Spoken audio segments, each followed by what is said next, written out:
اب مالک نے فرمایا جو میرے تک آنا چاہے گا، جو مجھے پانا چاہے گا، جو میری محبت کا طالب ہوگا، اس کے پاس ایک ہی رستہ ہے۔ اگر بے چینیوں سے نکلنا چاہتا ہے، با مقصد زندگی گزارنا چاہتا ہے، الجھے خیالات کو سلجھانا چاہتا ہے، بکھری سوچوں کو مطمئن کرنا چاہتا ہے، اپنی زندگی میں جینا بھی صحیح کر کے چاہتا ہے اور مرنے کا بھی مزہ لینا چاہتا ہے، اگر انسان پوری طور پر انشراح صدر سے مطمئن وقت گزارنا چاہتا ہے اللہ کی معرفت کو پا کر، تو اس کا فقط ایک رستہ ہے۔ یہ جو آپ کو دنیا میں بہت سارے لوگ ملتے ہیں نا، علم بھی ہے، پیسہ بھی ہے، ڈگری بھی ہے، گھر بھی کشادہ ہے، نام بھی ہے، لیکن پھر بھی بور ہیں، بے قرار ہیں، پریشان ہیں، تو اس کی بنیادی وجہ یہ ہوتی ہے کہ روح مطالبہ کرتی ہے ذکر کا، عبادت کا، تنہائی کا، کچھ دیر اللہ کی بارگاہ میں اکیلے میں حاضر ہونے کا۔ وہ کام ہم کرتے نہیں، تو ہمارا جو دل ہوتا ہے، روح جو ہوتی ہے، وہ پیاسی رہ جاتی ہے، اس کے اندر وہ جو تڑپ ہوتی ہے وہ ہمیں بے چین کرتی ہے۔ انسان جو پیدا ہوا ہے تو یہ تڑپتا ہے، پیدا کرنے والے کو دیکھنا چاہتا ہے، اس کی بارگاہ میں حاضری چاہتا ہے، یہ نہ مقصد حیات چاہتا ہے، اپنے رب کو پانا چاہتا ہے۔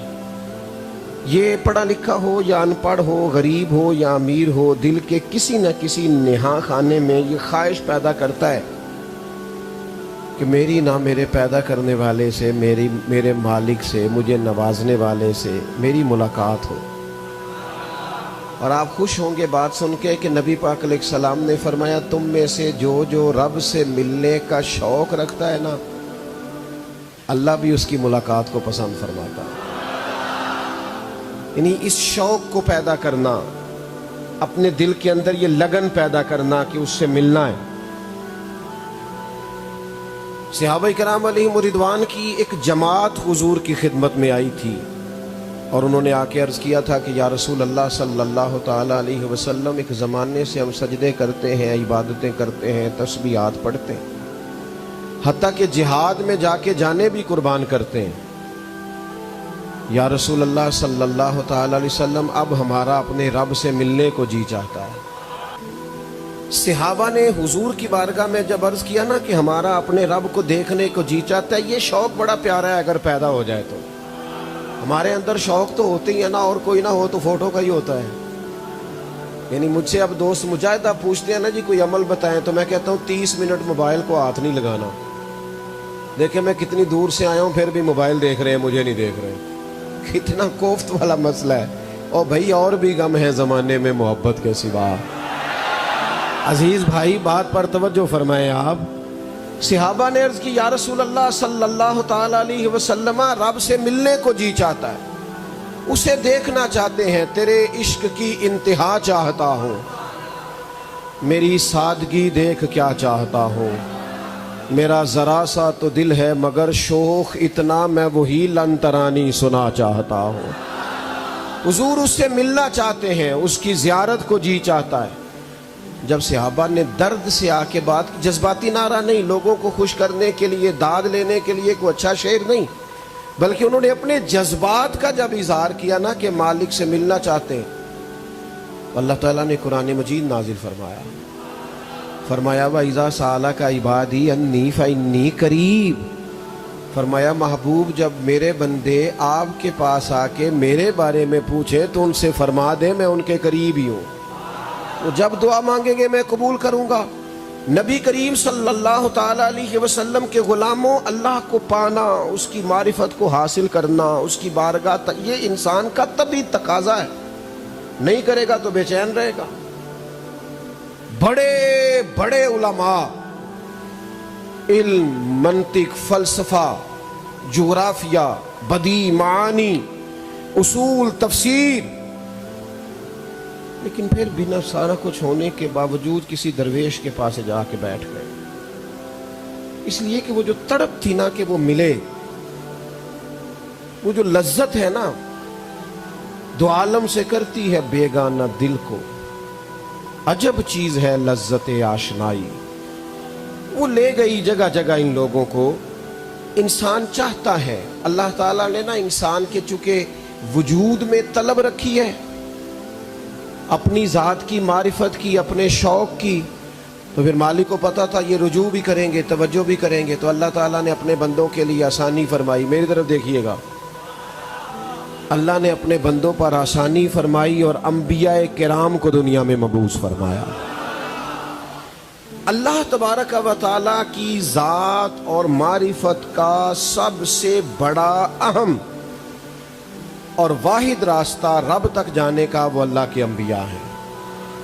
ہمارے زمانے میں کچھ موٹیویشنل اسپیکرز ہیں، وہ بندہ اچھی بات کرتا ہے خیر کی تو اس کی مخالفت نہیں کرتے، لیکن یاد رکھیے گا اپنی دانش بینش کے حساب سے، بغیر کتاب و سنت کی دلیل کے، لوگ جب اپنی عقل کے حساب سے اچھا ادیب، اچھا شاعر، اچھا خطیب بن کے اپنے حساب سے لوگوں کو موٹیویٹ کرتے ہیں تو بڑی کمزوریاں رہ جاتی ہیں، کیونکہ باقی جتنی بھی تعلیمات ہیں وہ ناقص ہیں۔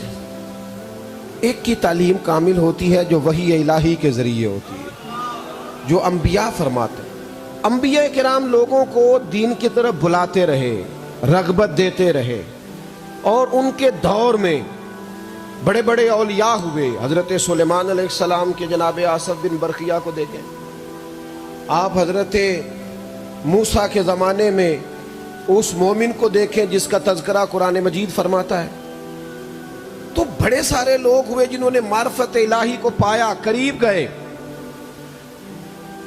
یہ سلسلہ حضرت آدم سے جناب عیسیٰ تک چلتا رہا، پھر میرے اللہ تعالیٰ نے اس سلسلے کو نقطہ کمال دیا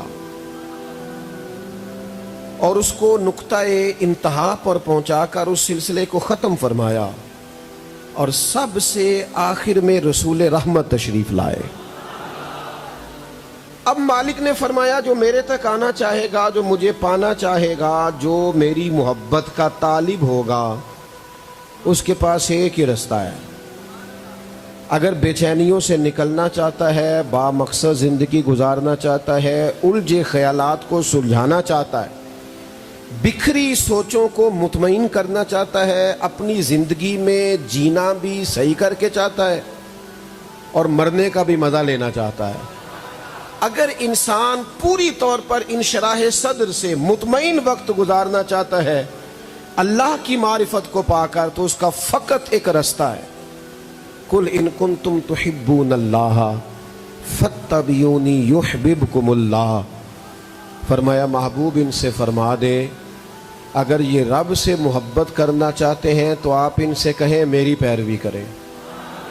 میں زیادہ بڑی بات کر رہا ہوں، آپ کی زیادہ توجہ چاہیے۔ آپ ان سے فرما دیں کہ فاتبعونی، میری پیروی کرو، ملے گا کیا؟ یحببکم اللہ، اللہ خود تم سے محبت فرمائے گا۔ تم میری پیروی کرو، میری اتباع کرو، میرے نقش قدم چلو، اللہ تم سے محبت فرمائے گا۔ میرے عزیز، فرمایا کہ ایک ہی رستہ ہے۔ میں آپ سے عرض کروں، ادھر دیکھو نوجوانوں، ہم کچھ بے چین رہتے ہیں، بکھرے رہتے ہیں، بلکہ اگر میں تھوڑی بات کھول کے کر دوں تو ہم ناراض رہتے۔ نہ اٹھیں یار، آپ کے پیچھے بڑے لوگ بیٹھے ہیں، تکلیف میں آئیں گے۔ ہم ناراض رہتے ہیں۔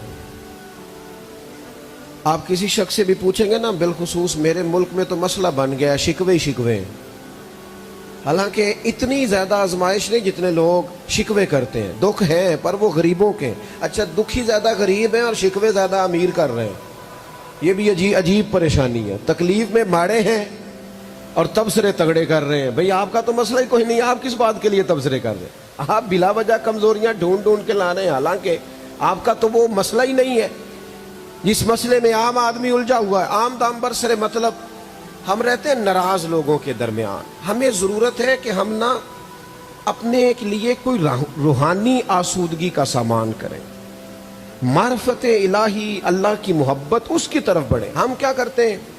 ہم تھوڑا سا ادھر سوچتے ہیں، تھوڑا سا ادھر سوچتے ہیں، تھوڑی دنیا داری سیدھی کرنا چاہتے ہیں، تھوڑی شہرت چاہتے ہیں، تھوڑا فیمس ہونا چاہتے ہیں، تھوڑا سا دینی لوگوں سے بھی تعارف چاہتے ہیں، تھوڑا دنیاوی لوگوں کے پاس بھی بظاہر بیٹھنا چاہتے ہیں۔ نتیجہ نکلتا ہے کہ الجھاؤ مزید بڑھتا ہے۔ یاد رکھو، دروازہ رسول دنیا کا وہ واحد دروازہ ہے کہ جب بندہ وہاں سے خیرات لے لیتا ہے پھر کسی دوسری جگہ جانے کی ضرورت ہی نہیں رہتی۔ حضور کی پیروی کرو گے تو اللہ محبوب بنا، اور یہ آسان رستہ ہے رب تک جانے کا۔ ختم نبوت کا ایک معنی یہ بھی سمجھ لو کہ سوائے رسول پاک کے اور حضور کی پیروی کے اب قیامت تک کوئی اور رستہ ہے ہی نہیں جو بندے کو رب کریم تک پہنچائے۔ یہ واحد رستہ ہے، خلاف پیغمبر کسے راہ گزیر۔ اب حضور کی مخالفت کر کے کوئی رستہ پا لے، اللہ تک چلا جائے، سکون حاصل کر لے با مقصد، یہ ہو نہیں سکتا، سوال نہیں پیدا ہوتا۔ ہمارے ہاں نا بعض لوگ بڑے سیانے ہیں، بلکہ ہم تو رہتے ہی سمجھدار لوگوں کے بیچ ہیں، ہم تقریر صرف اس وقت کرتے ہیں جب ہمیں مائک ملتا ہے۔ میرے جیسے لوگ صرف اس وقت تقریر کرتے ہیں جب مائک ملتا ہے، ورنہ جب ہم لوگوں کے بیچ رہتے ہیں تقریریں کرتے نہیں، تقریریں سنتے ہیں۔ ہر آدمی کے پاس تقریر ہے، تبصرہ ہے، نصیحت ہے، بات ہے، کون کیا کر رہا ہے بڑی معلومات ہے۔ ہر آدمی کچھ کہنا چاہتا ہے، وہ صحیح کہہ رہا ہے یا غلط کہہ رہا ہے، لیکن کہنا ضرور چاہتا ہے، بڑی باتیں لوگ کرتے ہیں۔ میں تو بعض لوگوں کے ساتھ ملاقات کر کے مجھے احساس ہوتا ہے کہ میں تو سمجھتا تھا اسے پاکستان کے حالات کا پتہ ہے، اسے تو امریکہ کا بھی پتہ ہے، اس کو تو یہ بھی پتہ ہے کہ برطانیہ میں حکومت کون بناتا کون گراتا۔ اتنی لمبی باتیں کرتے ہیں، لیکن ایک تکلیف سے بات کروں، اتنا سیاںا بندہ اگر نماز کے وقت چھپتا نظر آئے، اگر عبادت کا ٹائم آئے تو وہ بہانے کرتا نظر آئے، تو اس کا مطلب ہے اس نے الفاظ کا ہیر پھیر سیکھا ہے، حروف کے بام و در سیکھے ہیں، اس نے علم کی حقیقت کو نہیں پایا، سمجھا نہیں ہے معیار کیا ہے۔ خدا کے بندے بہت سیانے بنتے ہو، میں اس کی بھی بات سنوں گا، میں اس کی بھی سنوں گا، تھوڑا ادھر بھی جاؤں گا، تھوڑا ادھر، اور دروازہ وہ جاتے ہیں جنہیں گھر میں کوئی کمی رہ جائے، اور میرے رسول پاک نے تو کمی چھوڑی کوئی نہیں۔ تجھے دائیں بائیں جانے کی کوئی ضرورت ہے، لیکن اب والد بڑی محنت کرے اور فریزر کے اندر ہر قسم کی سبزیاں پڑی ہوں، پھل پڑے ہوں، آئس کریم پڑی ہو، فلاں چیز پڑی، لیکن اگر پھر بھی بچہ پڑوسیوں کے بچے سے کچھ چیز مانگے تو باپ تکلیف میں آ کے کہتا ہے یار سارا کچھ تجھے گھر میں دیا ہے، تو ادھر ادھر جا رہا ہے۔ ہمیں تو ہمارے رسول پاک نے ہر چیز گھر میں عطا فرمائی ہے، اور صحابہ نے نہ صرف حضور کی باتوں کو محفوظ نہیں رکھا، اگر حضور نے بات کرتے وقت کوئی اشارہ کیا ہے تو انہوں نے حضور کے اشارے بھی محفوظ کر کے رکھے۔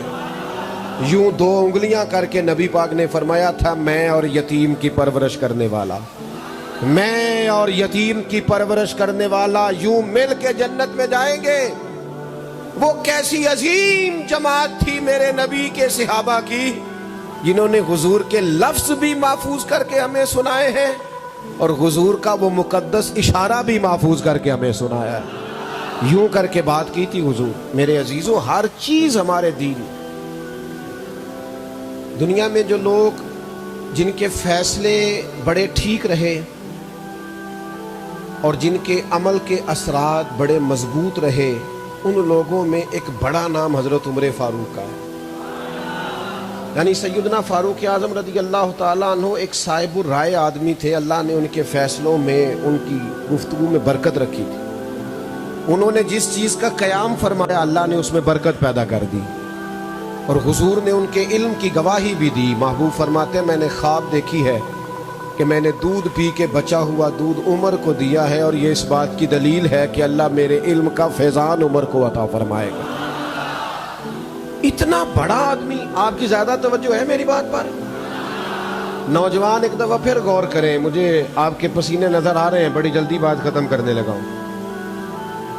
اتنا بڑا صاحب الرائے آدمی جو بڑی باریک سوچ رکھتے تھے حضرت عمر، اتنے معاملہ فہم تھے کہ جو انہوں نے فیصلہ کیا، جو انہوں نے کہہ دیا، اللہ تعالیٰ نے ان کی تائید میں قرآن مجید نازل فرما دیا، اور حضور فرمانے لگے عمر کی زبان پر حق بولتا ہے۔ اتنی ساری باتوں کے باوجود زیادہ غور کرنا میری بات پر۔ ایک دن نا حضرت عمر تورات پڑھ رہے تھے، حضرت موسیٰ پر نازل ہونے والی کتاب، کتاب تو ہے اگرچہ تبدیلیاں کر دی گئی. جناب عمر جیسا تگڑا آدمی, سمجھدار, معاملہ فہم, حضور علیہ الصلوۃ والسلام نے جب ان کو یہ کتاب پڑھتے ہوئے دیکھا نا, ادھر دیکھو میری طرف, حضور کے چہرہ مبارکہ پر ناراضگی کے آثار آئے. حضرت عمر جلدی سے حاضر بارگاہ ہوئے, حضور کیا ہوا؟ پتہ ہے نبی کریم نے کیا فرمایا؟ مسلمانوں کچی باتیں کرتے ہو, ادھر ادھر کی باتیں کرتے ہو, اپنے مرکز پر پوری طرح مضبوط نہیں ہوتے, دروازہ محبوب سے پوری طرح خیرات نہیں لیتے. حضرت عمر نے عرض کی, حضور آپ ناراض ہیں؟ اللہ آپ کو خوش رکھے. جی تشریف رکھیں, بات سنیں, اللہ آپ کو برکت دے. آپ ناراض ہیں؟ تو نبی پاک صلی اللہ تعالی علیہ وسلم نے فرمایا, عمر تم حضرت موسیٰ پر نازل ہونے والی کتاب پڑھ رہے ہو نا؟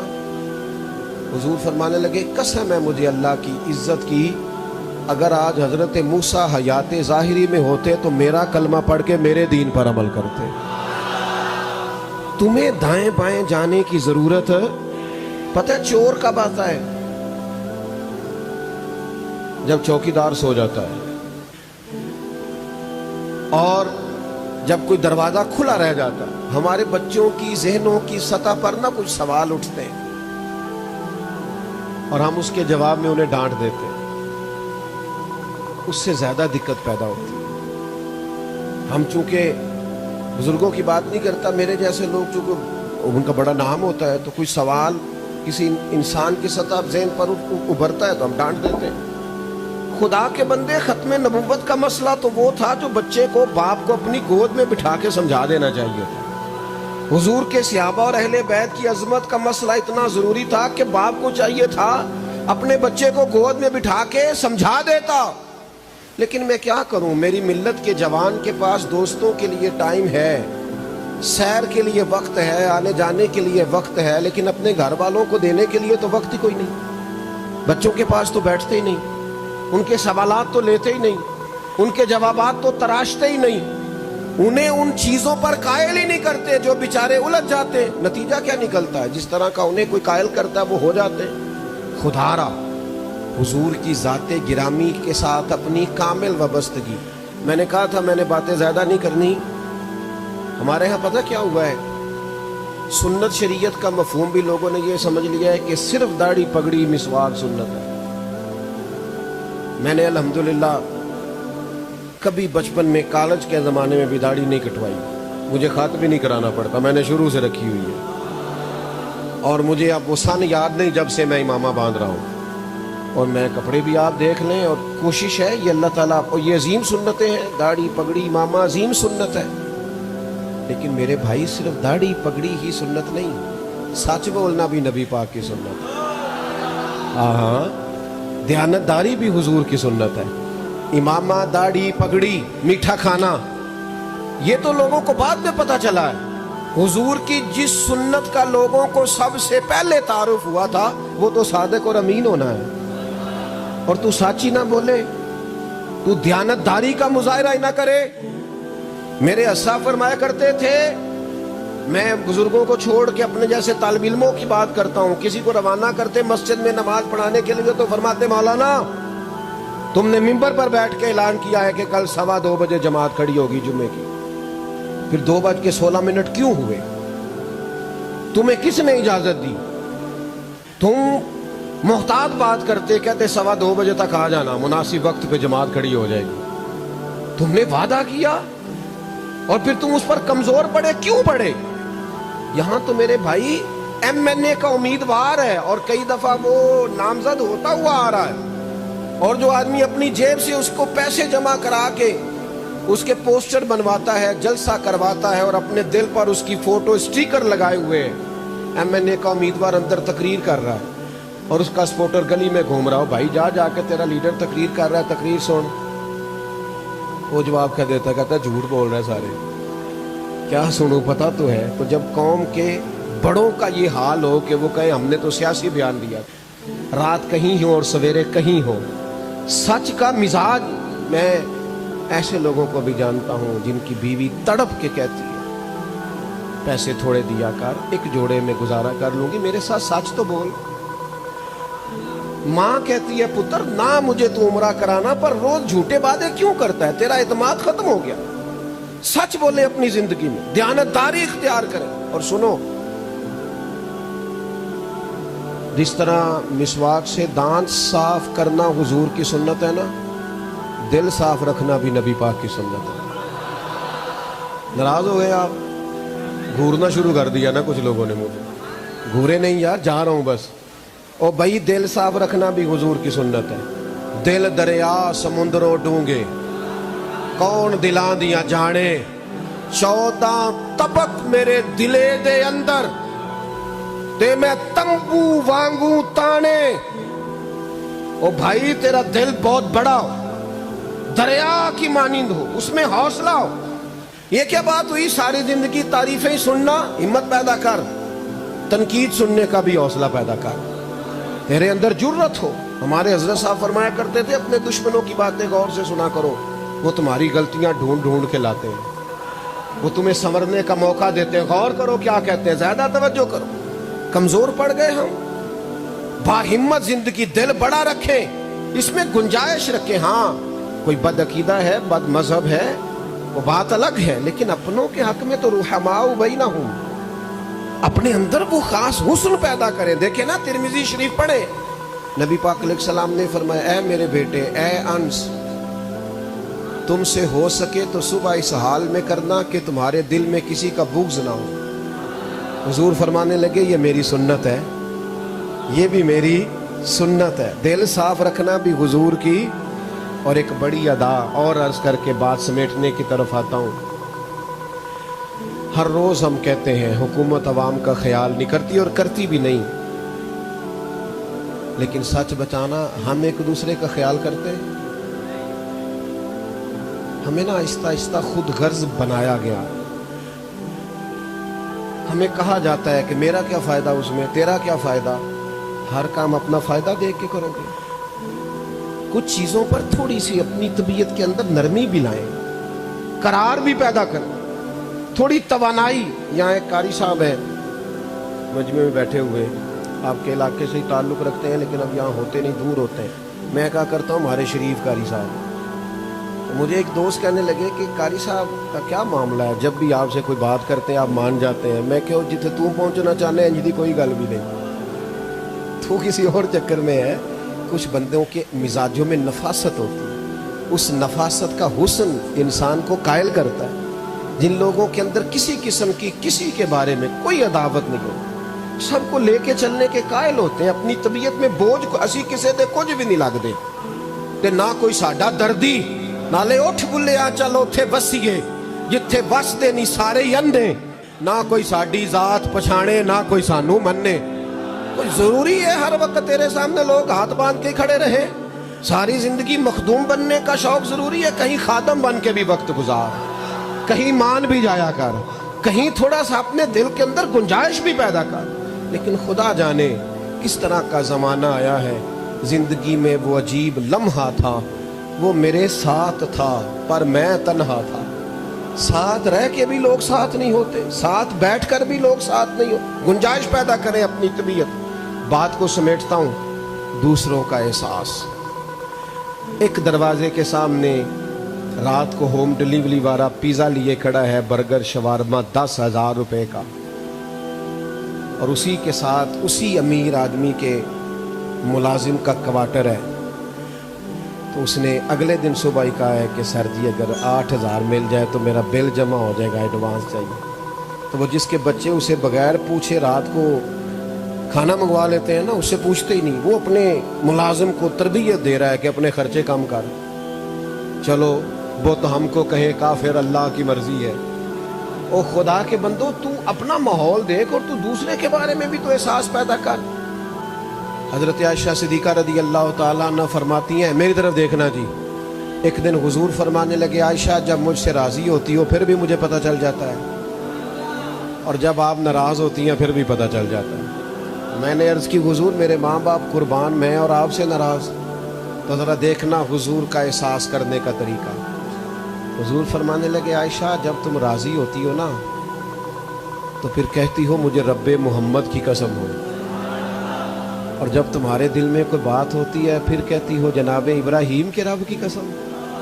میں سمجھ جاتا ہوں کہ آج اس کے دل میں جناب عائشہ صدیقہ کہتی ہیں لوگوں حضور کی بات سن کے جو میرا حال تھا میں بتا نہیں سکتی۔ حضور آپ لفظوں اور جملوں سے پتہ کر لیتے ہیں کسی کی کیفیت، یہاں تو پورا احتجاج کیا جائے تو پھر بھی لوگ بات نہیں سنتے، بیچارے گھر والے احتجاج پہ بیٹھ جائیں تو پھر بھی وہ کہتے ہیں میں مصروف آدمی ہوں، میرے ساتھ بات کر رہی ہے تو نکل۔ سیدہ فرماتی ہیں حضور کی بات میری روح کو پرواز کرا گئی، یا رسول اللہ یہاں تک احساس ہے؟ پھر سیدہ عائشہ نے لفظ کہے، فرمانے لگی مجھے رب محمد کی قسم ہو یا رسول اللہ زبان سے نام ہی جاتا ہے، میرے دل میں آپ ہر وقت موجود رہے، ان سے بات کرتے ہیں۔ سنے میرے دوست،